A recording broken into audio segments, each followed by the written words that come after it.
చరణ్ టీవీకి స్వాగతం. మహిళా సర్పంచ్ను కించపరచడం తగదు. 1 కోటి రూపాయలతో గ్రామంలో అన్ని వార్డుల్లో సిమెంట్ రోడ్లు వేసినా విమర్శిస్తున్నారు. మెదక్ జిల్లా పెద్దశంకరంపేట మండలం శివాయపల్లి సర్పంచ్ చిలుముక్కు సంతోషి నరేష్ ఆవేదన ఇది.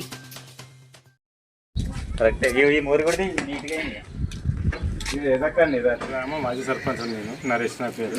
100% ఊళ్ళో రోడ్లు వేసినాం, అన్ని వేసినాం. నిన్న యూత్ పరంగా పోయి సమాచార హక్కు చట్టం పెట్టిరు. అది రాజకీయ పరంగా మేము 100% డెవలప్మెంట్ చేసినాం శివాయపల్లి గ్రామం. మరియు నిన్న కాంప్లైంట్ ఇచ్చిన అతను ఇంటి ముంగట కూడా సీసీ రోడ్ వేసాం. మరి వాళ్ళు రాజకీయాలు చేసుకుంటా అందరికీ బెదిరించుకుంటా అంతా ఇబ్బంది, మందికి ఇబ్బంది, సీసీ రోడ్లు వస్తలేరు, అది వస్తలేరు అని ఇబ్బందులకు గురి చేస్తారు మనుషులు. వాళ్ళు యూత్ వాళ్ళు మంచి వాళ్ళు అయితే సర్పంచ్ వాళ్ళే గెలుస్తారు. వాళ్ళు మంచి వాళ్ళు కాకనే మేము గెలిచాం. మేము మంచి పని చేస్తాం, చూసి పని చేసుకుంటాం. శివాయపల్లిలో ప్రతి ఒక్కరు అక్క చెల్లెలు అన్నదమ్ములు బావగారు మేము అనుకుంటున్నాం. నువ్వు కూడా అట్లా కూడా పార్టీ పరంగా పార్టీలు పార్టీ పరంగా అయితే పెట్టలేదు కదా. పార్టీ పరంగా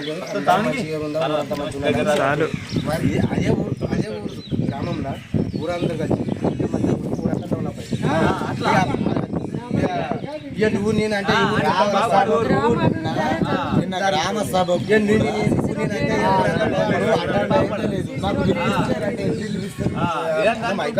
పని చేపించుకోవాలి, లేకపోతే అడగాలి. గ్రామ సభలు అడగాలి.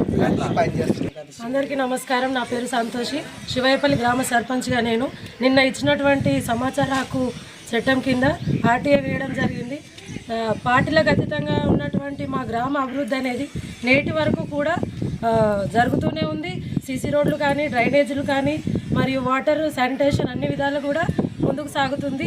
అదేవిధంగా నిన్న ఇచ్చినటువంటి ప్రవీణ్ అనే వ్యక్తి ఇంటి వద్దనే సీసీ రోడ్ వేయడం జరిగింది.